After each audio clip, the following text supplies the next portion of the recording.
లోకమంతా నిన్ను విడిచినా ఆయన విడవడు. ప్రాణం పెట్టి ప్రేమించాడు నీకు. ఎప్పుడట అనుకోవద్దు. ఇతరులతో పోల్చుకొని నాది ఒక బతికని అనుకోవద్దు. నువ్వు సృష్టికర్తను అవమానపరుస్తున్నావు. జాగ్రత్త, సృష్టికర్తని నిందిస్తున్నావు. నీ లైఫ్ ఎంత విలువైందో ఈరోజు జనానికి అర్థం కాకపోవచ్చు, ఒకరోజు అర్థమయ్యేటట్టు చేస్తాడు ఆయన.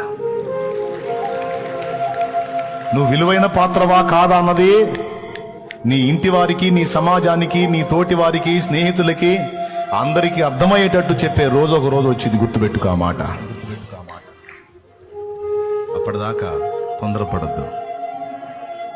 నీ విలువలను నువ్వు ఎక్స్పోజ్ చేయడానికి ట్రై చేయొద్దు.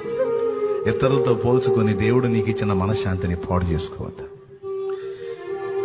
ఈ విషయాన్ని మీరు కీలకంగా గుర్తుపెట్టుకోవాలని ఇంతసేపు ఈ పాయింట్ మీద మాట్లాడాను. అన్న, ఎవరితో పోల్చు